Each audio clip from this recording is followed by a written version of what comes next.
I want to introduce to you David Ocheng, who is a member of parliament from Ugunya as well, to join us this morning. Also, Holmes, she has, as I mentioned earlier before I took a short break, she's sent her regrets. She can't make it this morning, but we continue with the conversation nonetheless. Let's just begin from this particular development. This is also what the control of budgets is saying, that the number of commissions or commissioners that we have in this country, there are way too many. We can reduce these commissioners. Also, they should not be on full-time basis. Part-time will work, like other countries are doing as well. Let's begin with you, Congo Mogini, on this development. IEBC so far, and I think also this is what the Building Bridges Initiative is all doing on the ground, collecting views of Kenyans as well. But now the committee is actually on this amendment. Yeah, I think I fully agree that we didn't get it right the way we structured the number and the terms for our constitutional commissioners. I think we were in this panel last week and we had what Jeremiah Kioni told us, that he was in India. It's I think a population of over 400 million people voting, and the equivalent of the IEBC has only 3 commissioners. Now in Kenya we are less than 20 million voters, and we are having a commission of 9 commissioners, full-time, 9 of them full-time. I think it's not, doesn't make economic sense. So I fully agree with this very bold statement from the control of budget that we need to look at our, independent constitutional commissions, starting with IEBC.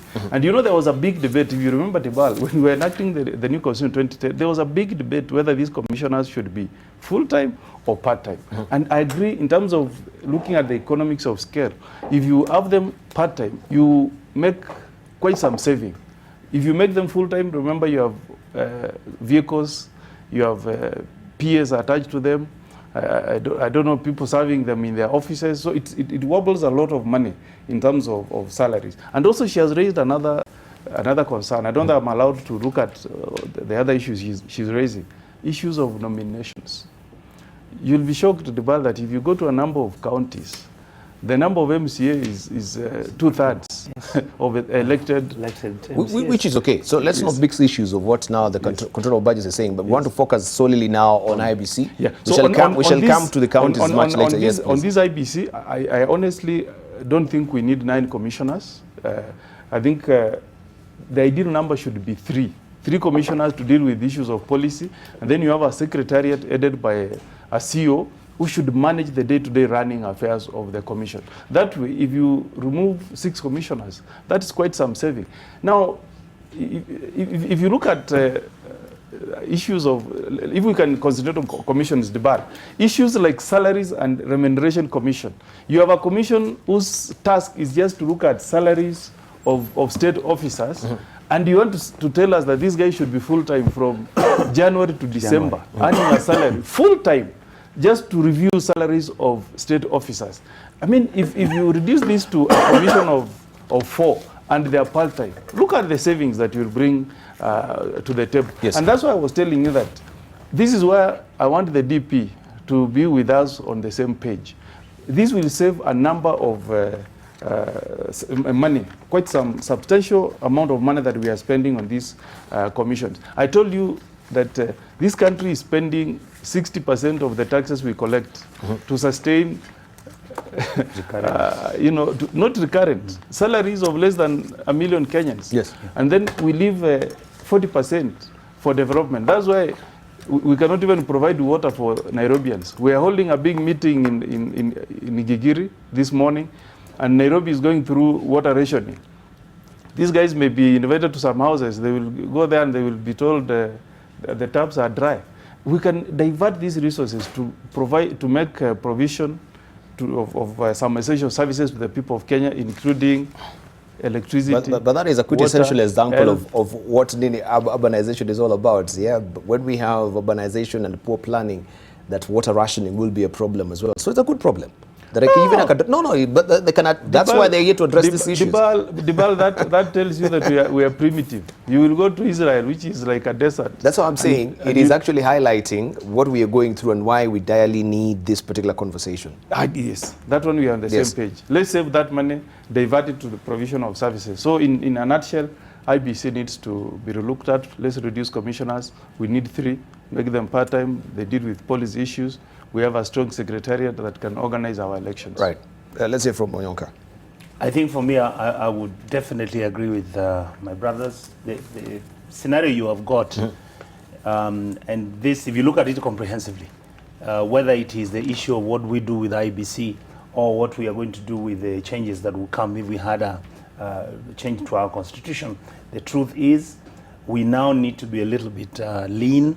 We need to reduce most probably everything. And I think the way my brother senior Council Omogeni has said, the truth is, do we need to have 7 or 9 commissioners? What is it that 9 can do or the 7 can do that the chair and 2 deputies can't do? All right, so I think this is really a commonsensical issue. And if you look at what Honorable Kioni has said in today's People Daily, when you look at India, 900 million people are voting, and you have 3 commissioners. Surely we should learn something from there. I think we just need to start looking at best practices from everywhere so that we can then look at the issues affecting our elections. The problem, even the only thing I would say that for me, even if we are looking at the number of commissioners, whether there were 3 or whether it was 1 or whatever it is, we must fix the issue of our elections before we have a referendum and or before we go for elections, because it can't happen again that we are going to have elections which are not believable, which may not be acceptable, and which will take us back to where we have come from. Okay. Yes. David Chen. Well, thanks, Dibal. I think let's not talk in vacuum. Yes. Let's talk with history in mind.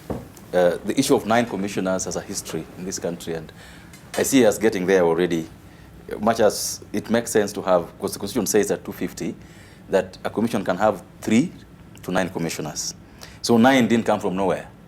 9 has a history, and the history it has is that people keep, the gerrymandering of politicians and trying to, most of the time, to do the tribal balancing, which for me is a very wrong way of going about it, is what led us to have so many commissioners in very many commissions. But it boils down to one thing, Debal. It isn't about economics, it's about money, it's about trust. The reason you have 9 commissioners now is the issue of trust. It's trust. It's not having nothing to do with legal issues or economic issues. It's trust that, if you have a Kikuyu and a Luo and a Kamba and a Kisi, then Kisis are taken care of, Kambas are taken care of. I mean, once we start trusting one another as Kenyans, once we start agreeing and believing that Dibal can actually handle Kenyans' issue without caring where he comes from, that senior Kongo Mogeni, given a job, will do his job without regard to where he comes from, then we're going to be fine. But if you're still going to be having issues to do with trust, that unless I see my face, figure, ear, nose there, then I'm not there. Then you won't even have these 9. So much as it makes a lot of economic sense, a lot of human resource sense to have 3 commissioners, even if you had 2 or 1, we'll still have issues to do with people thinking that because mine is not there. Yeah, so I think it has a lot to do with our software as a people.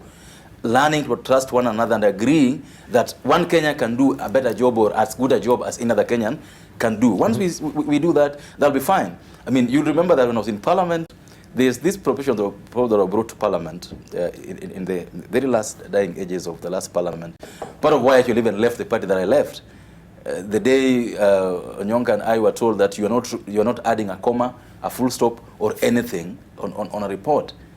And we had proposals, myself, amendments on the floor of the House to have 5 commissioners of IEBC, all of them part-time. I was told no. It is either what has been proposed or nothing.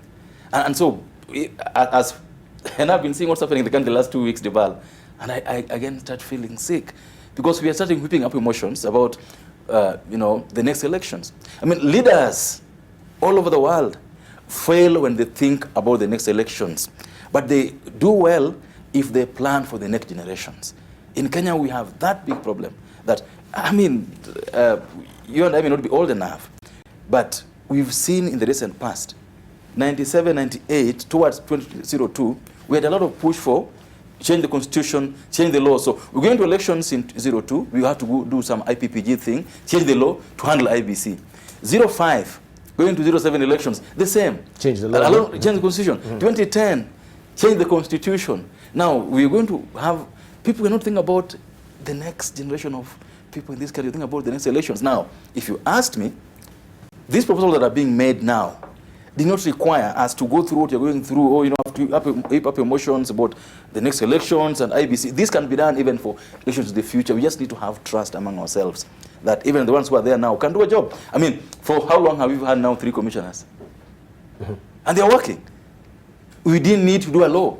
We just need to say, let's have those who are there already to remain and do the job. Maybe they've not been subject to the rigor, or the rigmarole of heavy work as it is right now. We just had the by-elections here. Look, I used to sit in the JLAC myself. I used to sit in just in Legal Affairs Committee in the last parliament. And like Senior Mogeni has said, and I heard you also say that rightly, that commissioners don't do day-to-day work of the commission. They set policy, they guide the implementation of that policy. They don't go to the villages to organize elections. No, that's the Secretariat. You just mentioned that we have 3 commissioners in India, population of more than 1 billion people, and they're doing this every year. And you've not heard Indians saying that the elections were rigged. I don't know whether you've heard that in the papers. No. So it isn't about workload of anybody. It's about us agreeing that this is the modicum of operation that we want to have as a country. And I think that this is where we will get it right. But I can tell you again, this will be lost in the current bubble we've just gone into, where instead of looking at the issues, we're looking at personalities. And that's why I want to counsel my senior counsel, let's not look at who is opposing and who is supporting. Let's look at what is best for the country. So as it is right now, what we're having is sort of a band-aid solution, because the problem is systemic and it's really ingrained in us. It's a tribal issue. Even if we'll come up with the 3 commissioners at the end of the day, or the 4 commissioners at the end of the day, including the chairman, still we'll say we don't have the face of Kenya amongst these commissioners. That is true, but again, Dibal, the truth is that that narrative has to reach a stage where we have to stop. The truth is we now need to start engaging ourselves in terms of, if you get somebody, and this has been happening to all of us even at our local politics, where you find people telling you, we don't think so and so needs to be to be a senator in the next elections, or to be a governor in the next elections, because it comes from a certain clan. And this clan is in fact the one which, according to us, they have no numbers. And the argument that we need to raise now as Kenyans, we need to start asking ourselves, what can we do to make sure that we first adopt best practices? Number 2, how can we get the best qualified individuals to actually run these institutions? Number 3, the tribal issue that we are dealing with is not unique to Kenyans. I mean, in America, they now have the problem of people who are pro-Trump, who are being called tribalists, who are saying, we are 40% of this country, and there's nothing you can tell us, because we feel that minorities and people who are coming in as immigrants are threatening our very own existence. They're actually disregarding all these issues about human rights, and that's what basically America believed in for many years. You see what is happening in the elections in Europe.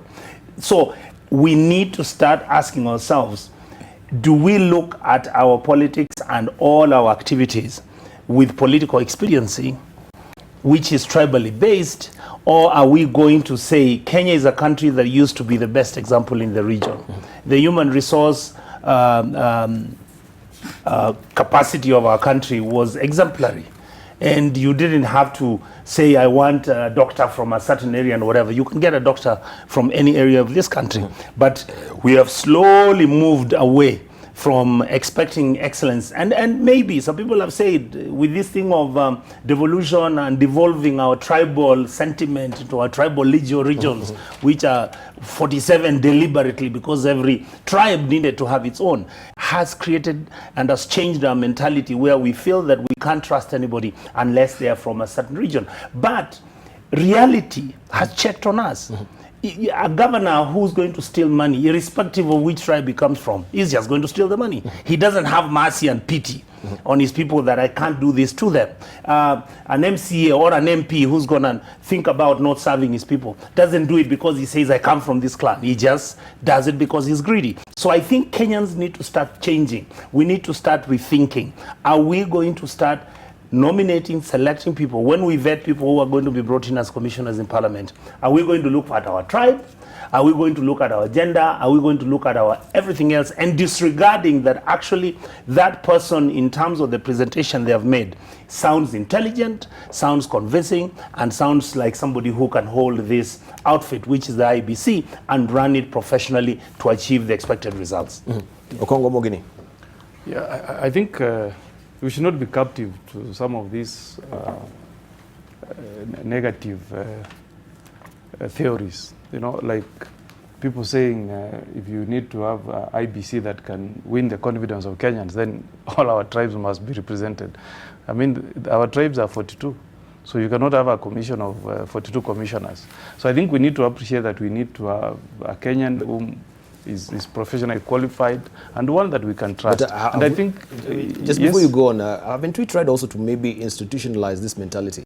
Because you can see, yes, it might be from the IEBC commissioners that we're talking about the face of Kenya, but when we come to also the public service, we'll always have a report, you know, saying, you know, this particular tribe has actually, you know, taken over this particular institution, and this continues to ignite and spark this particular debate about the face of Kenya. You know, that we don't have the true face of Kenya within this particular parastatal. Yeah. So how can we uncouple that and be speaking differently with the IEBC and not this parastatal as well? You know, IEBC Dibali, you're talking about 3 or 9 commissioners. So definitely it's not possible to have all the 42 tribes represented at that top level.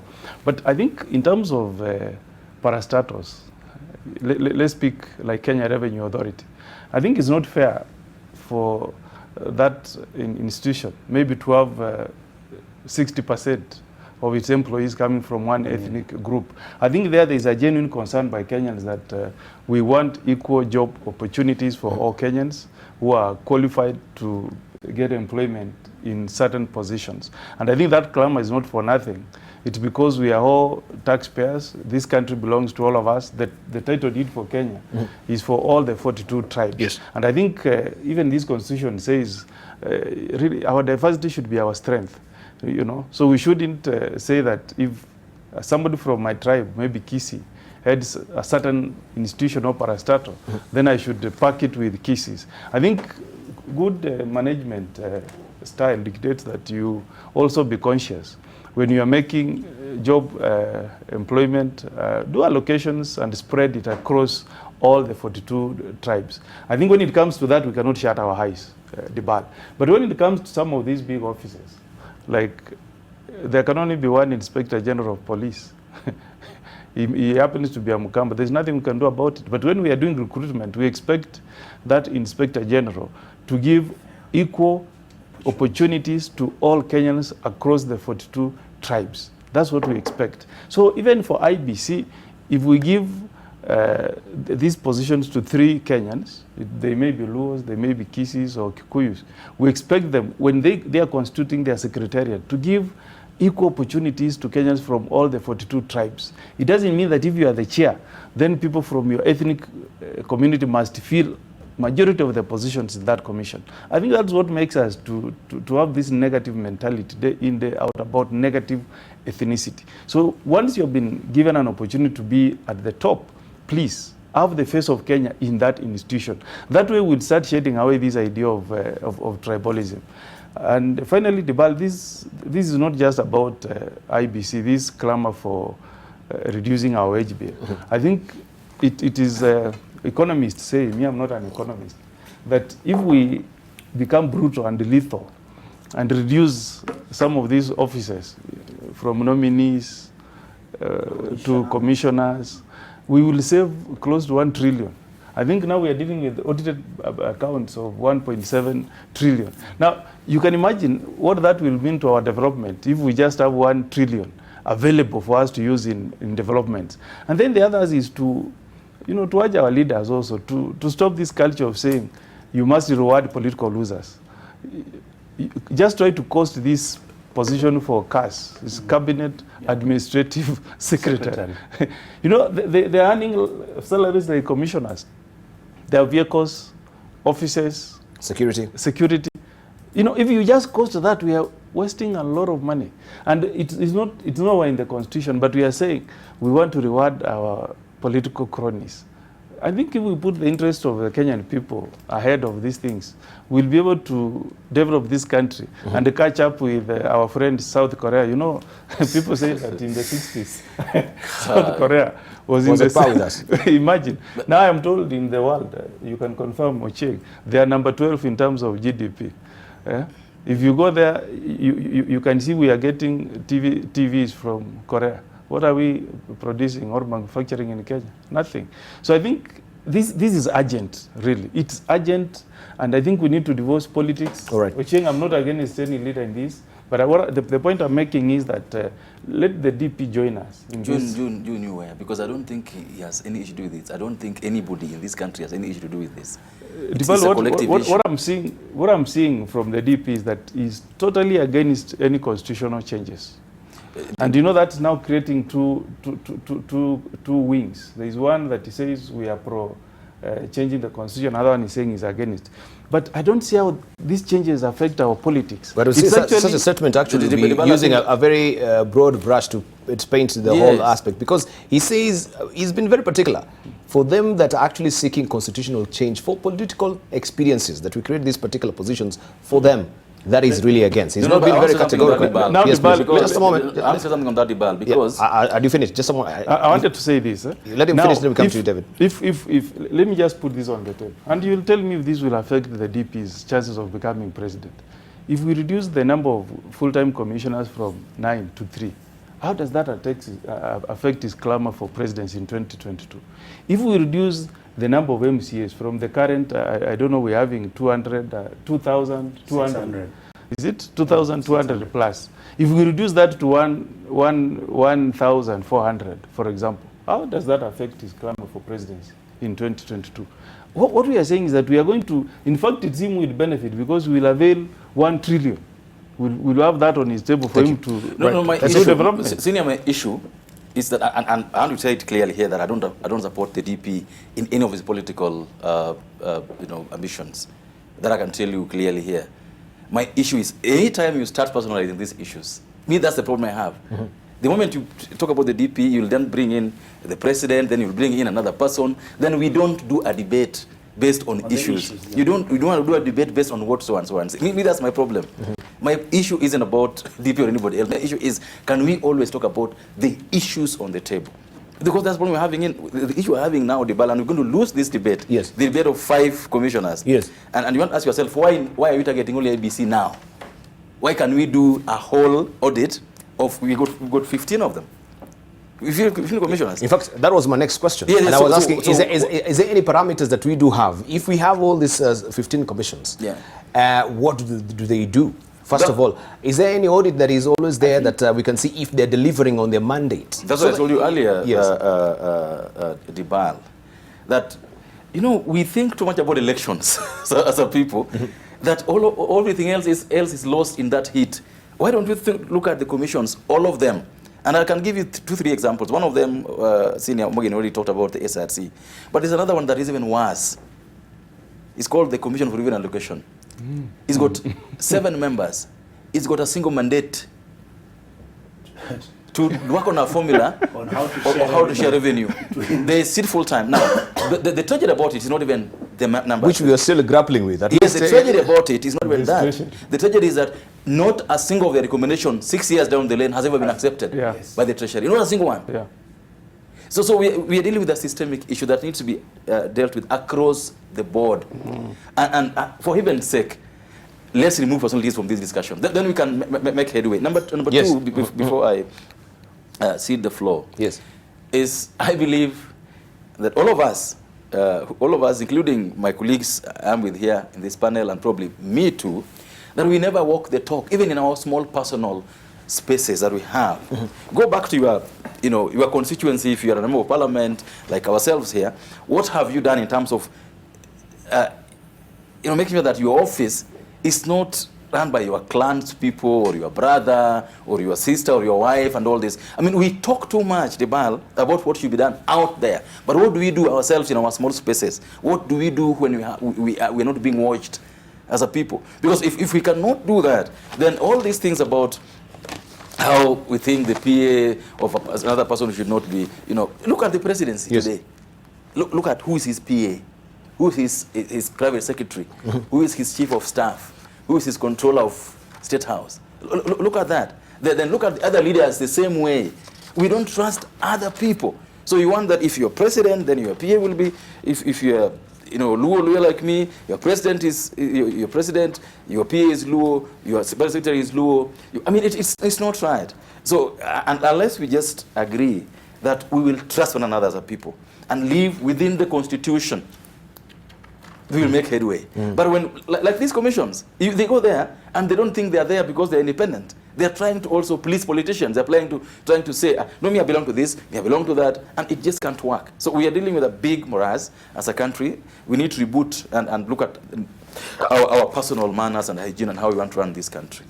All right, and maybe we can actually try and list these particular commissions and we see what they normally do.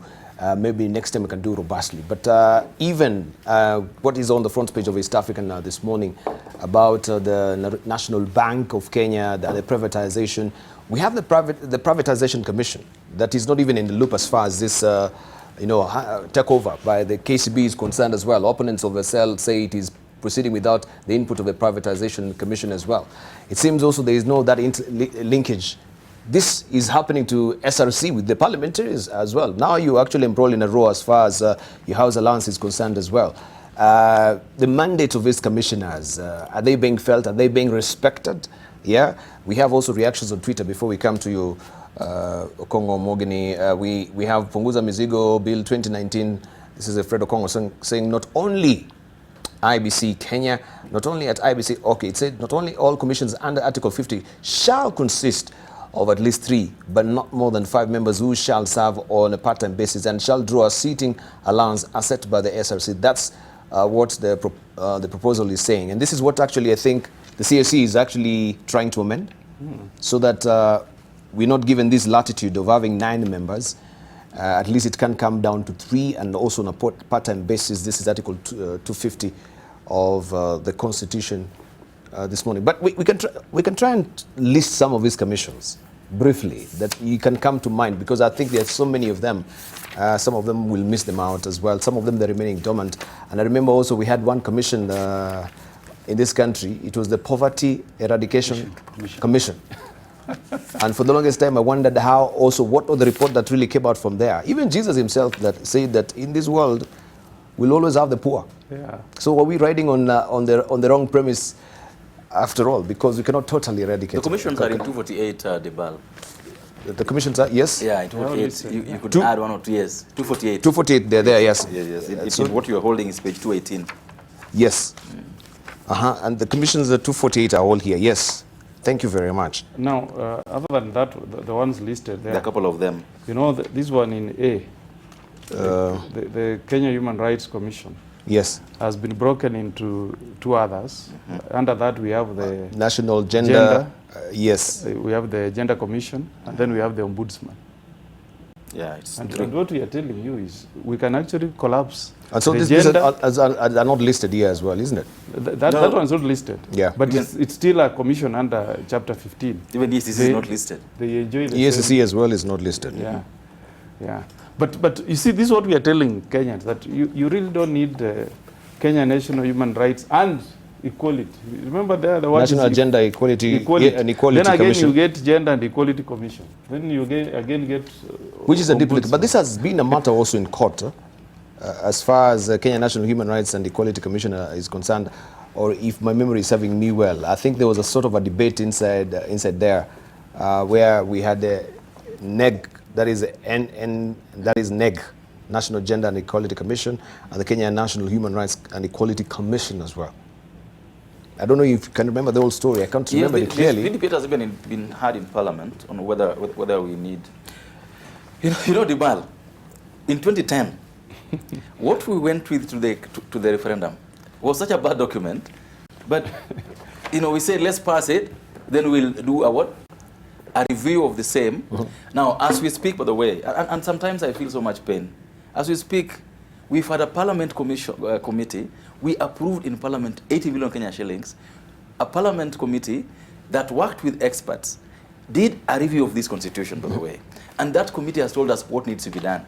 Now that committee's report has been shelved aside. We are now talking about something called BBI. We are talking about a lot of initiatives going on now. But we have a report delivered at 80 million shillings. These experts worked alongside the Auditor General.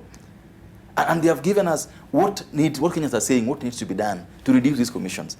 We just like inventing the wheel. If it is not Ribal that commissioned it, then it's not a good report. If it's not Sinekong who commissioned it, it isn't a good report. We got good reports about this constitution and what needs to be done that you didn't need to load it. And that's what I sometimes I wonder. Like now, my personal view, by the way, is that if you're going to change this constitution, then change it together with the same elections happening in 2022. Don't change it midway. The moment you put a referendum in 2020, 2021, you lose everything else you wanted to have and look for electoral things. But if you put it with elections together in 2022, then you're able to carry everything else you want to carry. We lose a lot of things along the way if we don't look at what are experts saying about this constitution, what needs to be changed rightly without putting in these political issues, and then we'll be fine. All right. Let's hear from Richard I Onyoka. think for me, I would really like to disagree with my brother Cheng. The reason is very simple, Cheng. That's what we said in the last elections. We said, let us not discuss anything about this constitution. The time is not right. After all, we are only 3 years after it. How soon can this be? We've crossed over. We finished with the elections. The same outstanding issues which have been affecting this country are still there. The IEBC is dysfunctional. All right? The county governments, if you look at it, we are not able to actually have resources going to the ground to help the poor, our poor people. We have got issues whereby individuals are saying there are certain issues which are making us get into the mess we are. For example, does the executive have the absolute right to go and borrow money as they may so wish? And they're supposed to be in touch with Parliament so that we can debate and discuss the money that we are getting from Europe, Euro bonds and all that kind of thing. We have got issues which are affecting our county governments. We never set up the county development boards. We never look at what the governors have done. The amount of money that is being lost, the pilfering that is going on. We have issues right now about some Kenyans feel that, for example, Parliamentary Service Commission should not fight for us for members of Parliament in terms of their salaries and all these things. My feeling is that if you want to go to an election and you want this election to actually, hopefully, and I'm really praying on this, hopefully deliver for you so that this election is believable, so that we can start with a clean slate. Because if we go and start with a referendum after the next elections, we are going to be in the mood we are in right now. Since we're in the mood anyway, we are politicking anyway. I need to clarify this. I said that if a referendum is to be done, it's to be done together with, not after. The questions that are going to be put to us, the issues to be put to us, should be done on the election day. On the election day. Not after. Which is cost effective. Hold on. Yeah. For me, cost has never been an issue. My point is, we are already discussing and debating this matter. In fact, there is no development Kenyans are talking about now. I mean, we are stuck. And it's not the you can see Jubilee it's government. Not because of the constitution? No. Excuse me. It's because of the issues of governance of this country. And if you want to find out the issues of any country, if you want to find out why a country is able to announce an election like there's a country which took place the other day, Australia. The elections that take place. Austria. Australia. There were elections in Australia. Australia. Yeah. And they announced the results in one day and it's done. The guy's nominated his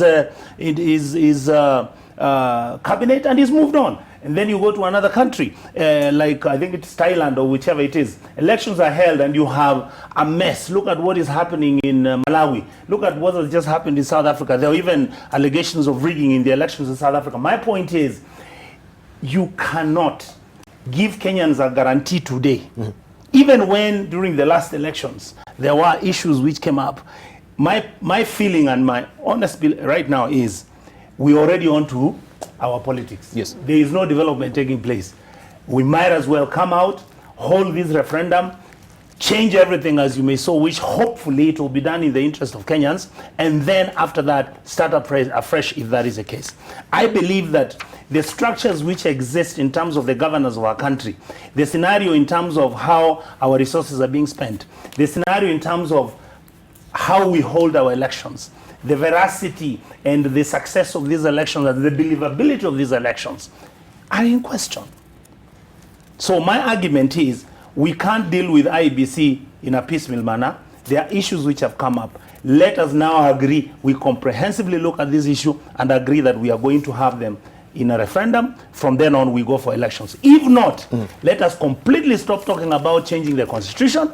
Let us agree where we are. Maybe fix the IEBC if that is the case. Let's go for elections. Right. David Ochenga asks the question that this is not all about the constitution, even with these particular commissions, isn't it? It's not about the constitution that we are stuck. No, maybe. For me it is. It is for you me because even all these commissions I'll that we do. I'll give you an example. I'll give you, Dibal, allow me please. Yeah, Allow just- me. yeah. You had, the constitution says that somebody should not employ more than 30% of what? Of one community in, in employment, whether it's in the county, whether it's the national government. What has happened? So we need to, and that is one issue that is bringing this antagonism and noise in Kenya.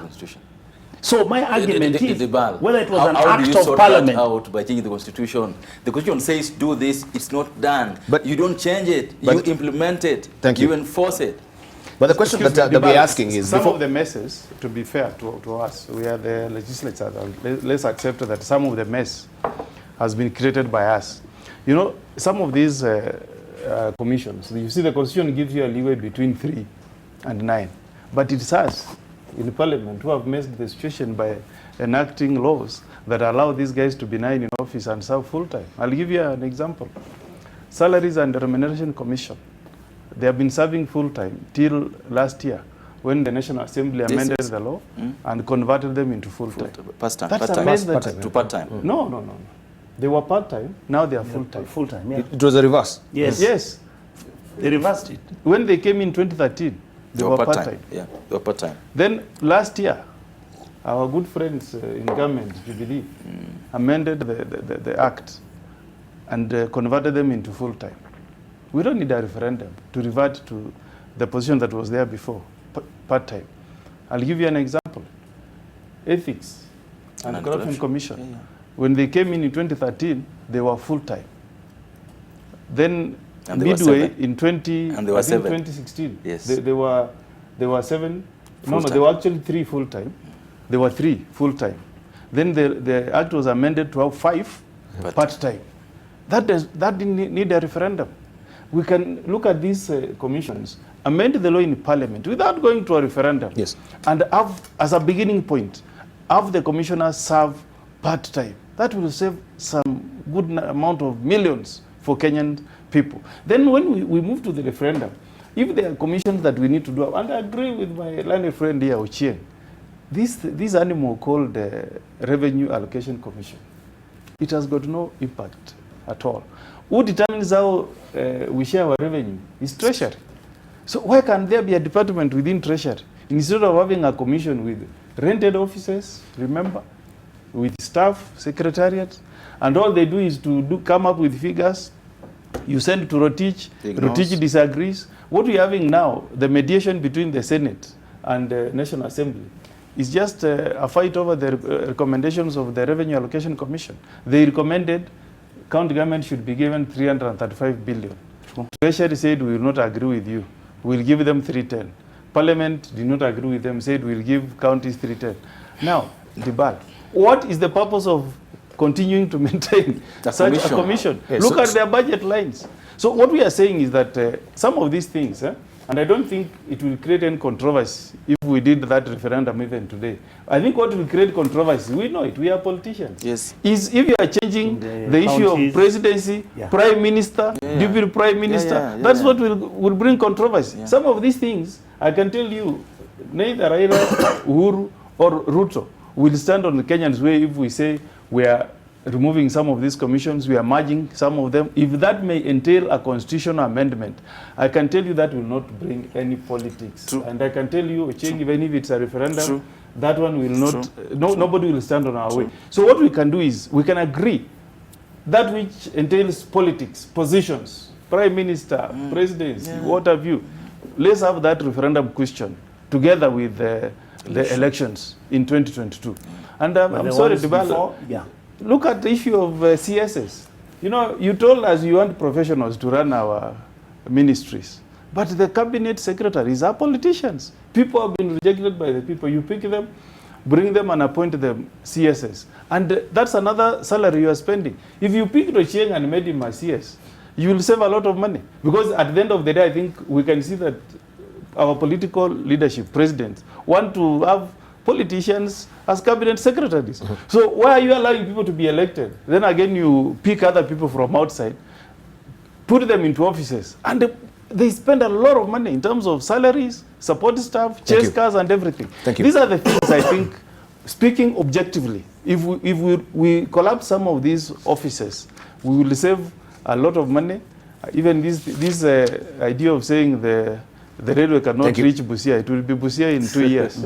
All right, because I think also one of the overarching objective of this commission is to promote constitutionalism, right? And this is the question that actually was being raised. Do you think so far, looking broadly at all these commissions, they've been able to actually promote constitutionalism in this country as it is required of them as far as the Constitution is concerned? 249 subsection C of the Constitution.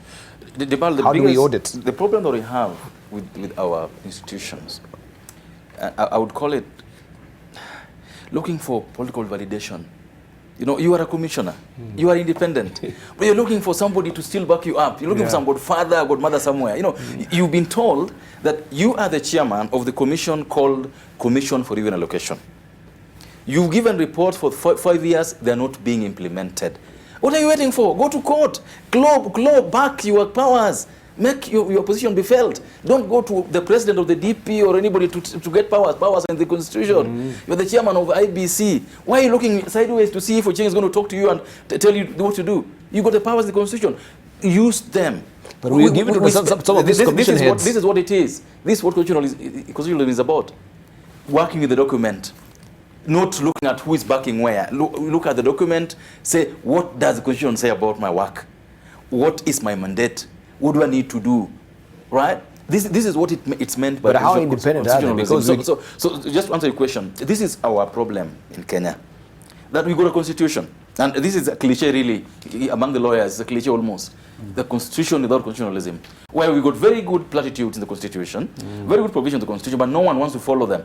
And so, you are here with us, Debal, but instead of focusing on what you're doing with us, you are checking with your guys, what's the director saying? What is the MD saying about my interviews with the Congo? Yes. No, you want to work. You will not manage. You got to be focused on the job you have at hand. And so this happens almost in every commission. You are independent, you don't understand the limit of your job, so you're looking for validation from somewhere. I mean, I see them when they come to parliament. I mean, people calling MPs, please help us in this, we need this budget, please can you help us get the money? Just put your things clear. If you don't get the money, you don't do your job. Don't gerrymander. Don't stop creating rooms for political mischief and for corruption. Just do your job. No one will quarrel with you. I mean, the reason you see, for example, the Minister for Education now, in Parliament, you had him, what did he tell MPs? If I'm going to have to talk to other people to get my job, then keep the job. The thing is, you got a job to do. Do it according to the law. That's all we need to do. And all of us, including the members of Parliament, the President, all these commissions.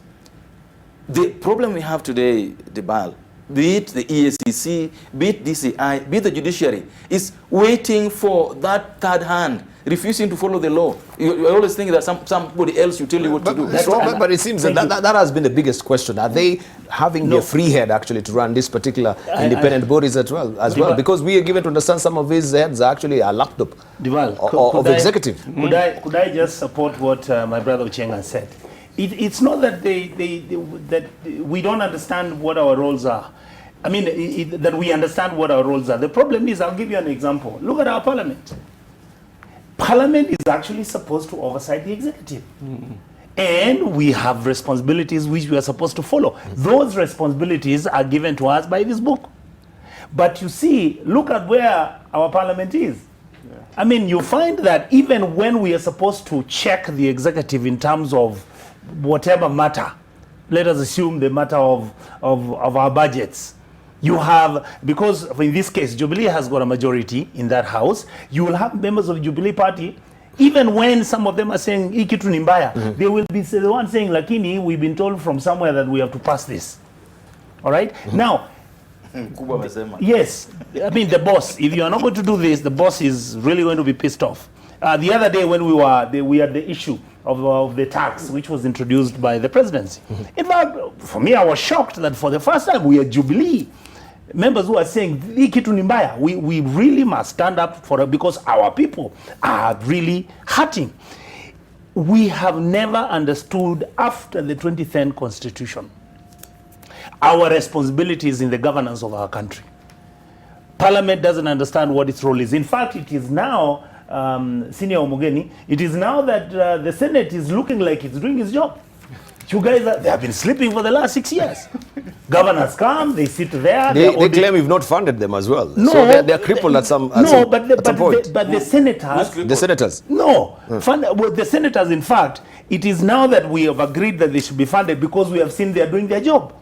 You've agreed? Yes. They are going to be given. Initially, the 5 billion shillings actually was slashed, isn't it? No, hold on. And then you actually let me shut finish. it down. Let me finish my argument. Yes. The senators were not going anywhere. They would just leave because they're given their mileage and they've got their cars and everything. They were traveling home and coming back. It is now that Honorable Kongo Mogeni is actually questioning Governor Nyagarama, saying, "I think there's a problem here," and the audit reports are coming, and you see the governors are beginning to cry because the Senate is actually now taking on its mandate. Previously, Senior, surely what were you people doing? It is because you are not internalized what your responsibilities are. They were fighting with you over the upper house and the lower house. Well, I mean, my good friend should not be so unfair to the Senate, so brutal. But, you know, I think I'm happy he has brought that issue that for once, now the Senate is acting in the best interest of the nation. And I think this puts the members of parliament on the spotlight. I agree. Dibal, we have been discussing about the issues of medical equipment. Yes. And we have been saying this issue is a scandal and that this issue is just a scheme to reap Kenyans' taxes. And now the Senate has come out strongly and we have passed in the revenue allocation bill. We have enacted that bill and deleted the allocation of 6.4 billion that was supposed to go to that mess equipment thing. Now the people are standing on the way for Kenyans. And I like the way you have come out, Mheshimiwa Onyonga. Is the members of parliament. So if the Kenyan people eventually find that this was a scandal, the people who have sanitized that scandal is members of parliament. Because just a minute, please, Dibal, can you defend me on this one? Let him finish. Can you defend me? You'll have a right of reply. Let him finish. We'll give you the chance. So Dibal, as we have come out and we are saying that in our oversight role, we have told the executive, whether we are a Jubilee or NASA, we are not approving this 6.4 billion scheme. Two, it is us as senators who have, in responding to the needs of counties, who have said, out of our budget of 1.7 trillion, let 335 billion go to our counties. The people who have stood on our way is members of parliament who are saying, no, money should remain in Nairobi. We want national government to retain an higher chunk, and the county government should only get 310 billion. I think what has been lacking in the past, Dibal, is that the Senate, in discharging its functions, especially oversight, this issue of governance, we have not received the kind of publicity that we have received now. It's not to say that the Senate has been sleeping, but I think for once we must thank the media for blowing out the issues that have been raised at the Senate, and it's not about politics. Dibal, the issues that are raised against the governors at the Senate are issues that have been captured by the Auditor General. You know, those are audit queries that have been brought to the fore by the Auditor General. When we summon governors, we are actually trying to tell them, look, there are these issues that have been raised by governors. Yes. What is your response? You may have had these discussions in some boardroom somewhere, but now that you are before the Senate, can you please respond? And we are senators who represent counties, Article 96. Can you now tell us in broad daylight. What is your response to this kind of audit queries that have been raised by the But are you taking General? advantage? Are you taking advantage when you're having these particular sessions? Because it seems here you put them here through the ringer, and we can see what is also on the front page of the People Daily, that yes, some of you also have political interests when it comes to the leadership of the county governments as well. So that will be to put maybe the governor also in a bad light, Now, so to speak. This is what they're claiming, it's not me. Now, Dibal, Yes. let me ask you, do you want a senator to look at an audit report, audit queries have been raised against the governor, and maybe because he has ambitions to become a governor, he should just tell the governor, oh, I can see you are misusing resources in our county. That's good. It's okay. That's okay. Just work. I mean, we must bring this to the fore. We must ask them to respond Thank to you. those queries to their satisfaction, Okay. to the satisfaction of the senators. That's not politics. David. Dibala, I think I want to agree with him partly, but I always believe that there could be a better working relationship between the two houses of parliament. All of them are parliament. So when someone says more of parliament, of course, it means both Senate and National Assembly.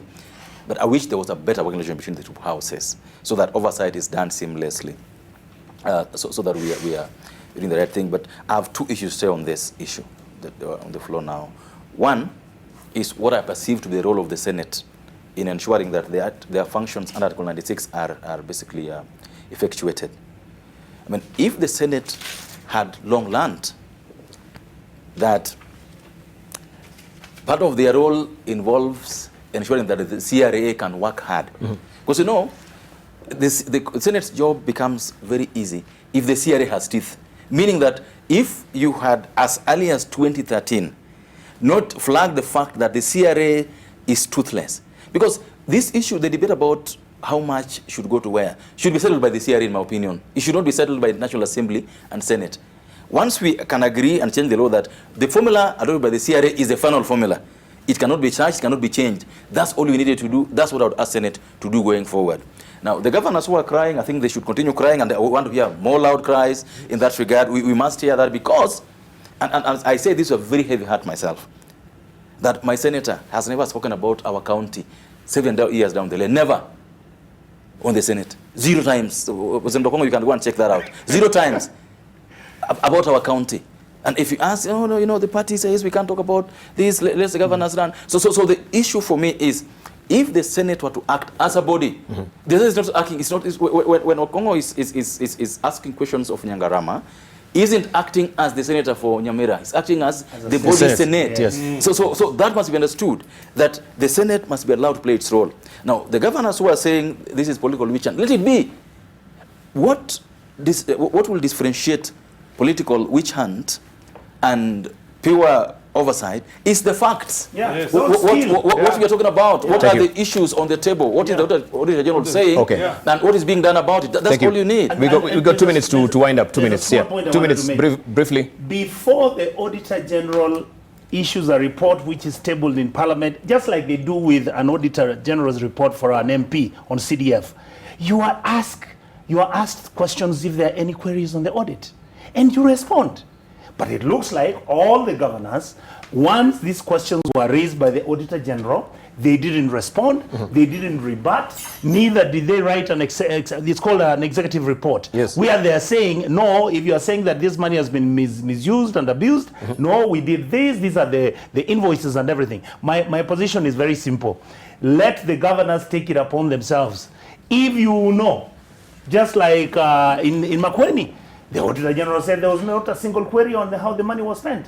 Why don't you spend your money well? Thank you. And if you have questions about the way you have spent your money, why can't you write a report? Thank you. So that the senators have the report. By the time you go there, they would have been convinced that you are right. All right, Okongo Mogini, I know this is a broader debate, but I just want to ask you, so do you actually agree with the assessment of the Auditor General that we should actually slash this particular account to 22? Briefly, 30 seconds actually. We don't have time. In a second, Closing remarks, yes. It's control of budget. In a It's second, not auditor, it's control of budget. Control of budgets, yes. Yeah, Control of budgets, I think thank you. those are views. I don't agree. There are better ways of cutting down our recurrent expenditure other than slashing counties to 22. Thank that you. one I don't agree. David? And counties For me, and again, going back, I think a role that can be played by both. let's just restructure the county government. Restructure it in a way that, now they replicate what happened at the national level today.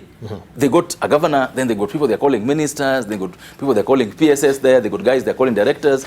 Let's restructure this so that we have a system where the county governments are not using most of their money on paying salaries, so that most of the money is going back to development. I think that's what I would say. Thank you. Right, Onyonka, lastly. For me, I would like to say that today has really been a good day for me in terms of listening to my two brothers. Let us reduce the number of people who are on the gravy train at the county government. Do we need to have a county government which has got 9 ministers?